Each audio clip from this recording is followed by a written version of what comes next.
Hello, I'm Linda Burke, Vice President of the Docent Council, a volunteer group at the Nevada Historical Society, Nevada's oldest cultural institution. Thank you for joining us for the first of our series of history talks at the Nevada Historical Society. Today's speaker is Pam Walker, who is the current president of the Docent Council. She has volunteered in the gift shop, worked in archives, and participated in tours of the gallery. Recently, Pam helped to produce a series of virtual educational video tours, which are available for viewing on the Nevada Historical Society website. Pam worked at AT&T and ended her career after 36 years as an outdoor planner in the engineering department. Pam enjoys exploring and learning about the West of the United States. Today, she shares with us stories of the Humboldt River. Please enjoy. And now welcome Pam Walker. Hello, I'm Pam Walker, and when I was reading about the Humboldt River and the fur trappers and traders who explored it, I found that it had been called by many names before it became the Humboldt. I thought this was kind of fun information, so that's what I want to tell you about today. First, a little background though. The area known as the Great Basin includes most of modern Nevada, western Utah, southern Idaho and Oregon, and parts of eastern California. And it was given the name Great Basin by John C. Fremont and was one of the last areas to be explored in the continental United States. Coming out of the Ruby Mountains near Wells, Nevada, flows the Humboldt River. It's 290 miles long, and it disappears into a sink west of Lovelock. It's the longest river in the US that does not cross a state border, and was the last major river to be discovered and explored by non-natives in the US. In the museum at the Nevada Historical Society, we have this map dated 1823. At the time this map was made, this area was still unexplored, so much of what you see here was created by imaginative map makers and based on fable and rumor. One of those fables featured the Rio Buenaventura, which was supposed to flow all the way from the Great Salt Lake to the Pacific Ocean, and so provide a route across the West. Now, fashions in the late 18th century included the beaver hats, like the type typically associated with Abe Lincoln. But in Europe and the United States, the beaver had been trapped out. So in the early 1800s, fur companies headed west toward the Rockies and beyond, searching for new areas to exploit. Trappers and traders headed to the Great Basin with a powerful belief in the Buenaventura. In 1828, Hudson's Bay Company, an English fur company, in an effort to outdo the American fur trappers, devised a policy to create a fur desert out of the area south of the Columbia River and west of the Rocky Mountains. To that end, in September 1828, Peter Skene Ogden led an expedition out of Fort Nez Perce on the Columbia and entered what is now Nevada near modern-day Denio and traveled south in search of the Rio Buenaventura. On November 9th, Ogden writes in his journal that after leaving camp, he had not advanced more than 4 miles when a fine large stream, apparently well lined with willows, was in sight. So glad was I to see it that at the risk of my life over swamps, hills, and rocks, I made all speed to reach it. And the first thing that presented itself was a beaver house, apparently well stocked. A most pleasant sight to me, and I hope it will repay us for all the trouble and anxiety it has caused me to reach it. Ogden was at the bend of the river, about 8 miles north of modern-day Winnemucca. He sent his men upstream to trap while he explored downstream. He thought he might be on the Sandwich Island or Oahe River. A few days later, though, he found that the river flowed into a lake without an outlet, and realizing it wasn't the Oahe or even the Buenaventura, he named it the Unknown River. At this point, he returned to his men to find they already had 50 or so beaver hooped and drying. They were doing well with the trapping, but winter was coming, and Ogden wanted to push his brigade east, hoping to spend the harshest months in the valley east of the Great Salt Lake, now known as Ogden's Hole. On Tuesday, the 25th of November, Ogden writes, "Stormy night, 2 inches of snow. Bad weather and arrival of one of our trappers late last night, dangerously ill, prevented us raising camp. This poor man stands but a slight chance of recovery." The next day, snow, and Joseph Paul was still sick and could not move, and requested us as an act of charity to end his sufferings by throwing him in the river. I am not of opinion he will recover, yet he may linger for days. Conditions worsen, provisions begin to run low, and Ogden is tormented what to do with Paul. He has to consider the welfare of the rest of his brigade, so they continue east till they made camp near modern-day Carlin, but Paul could not be taken any further. So 2 men volunteered to stay with him until he either recovered or died.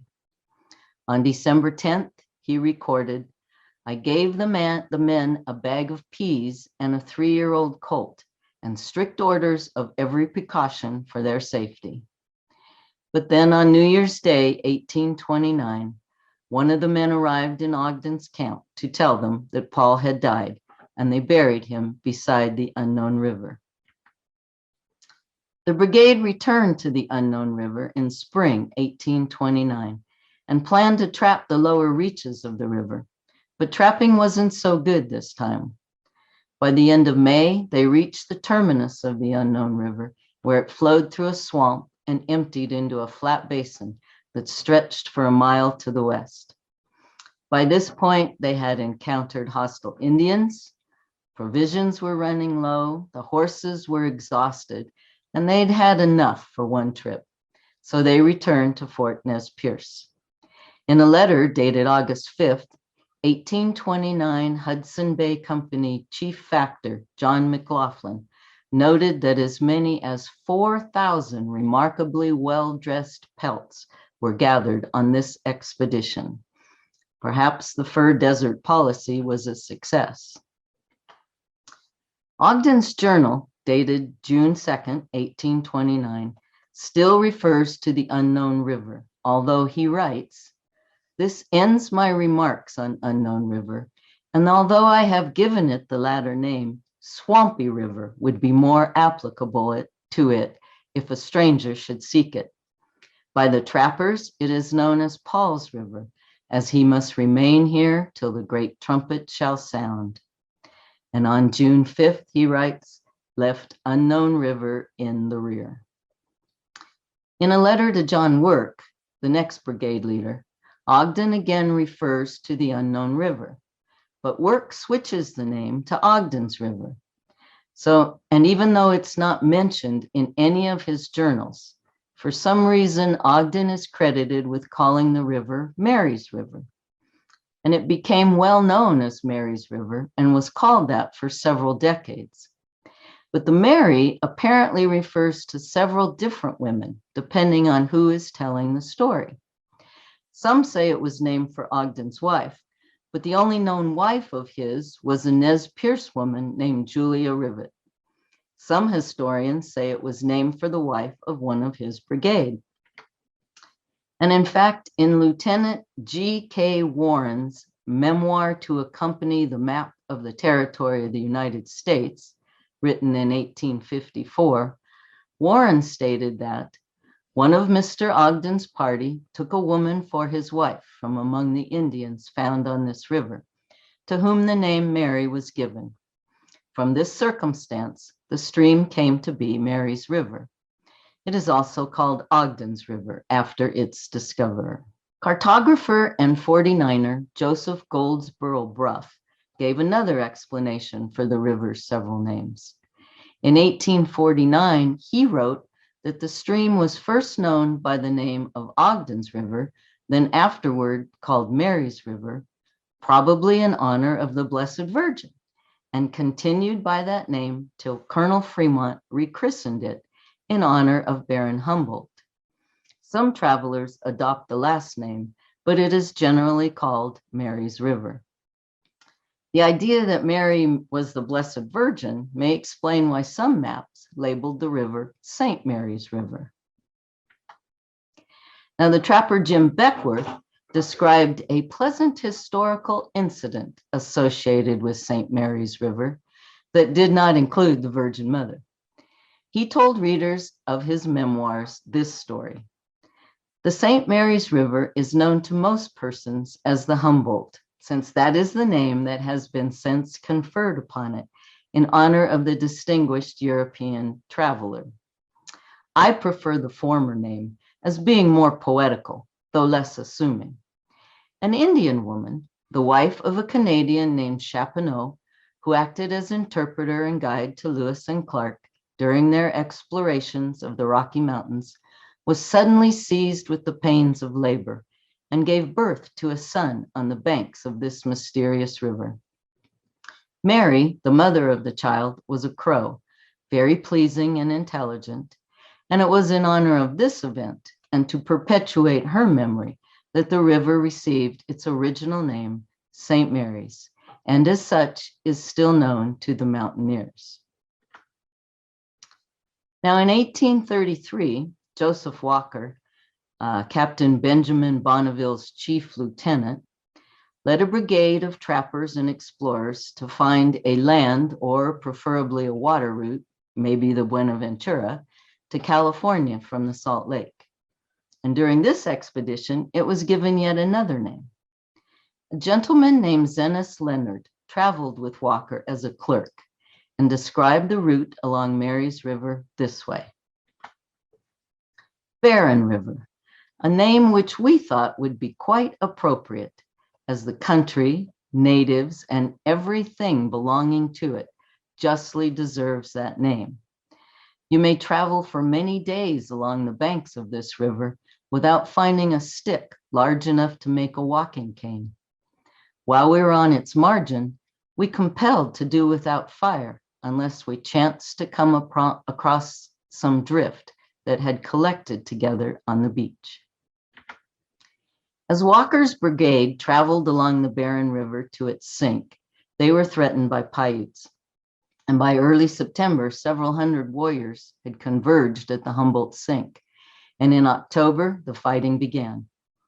Walker ordered a counterattack, which resulted in 39 Indians dead.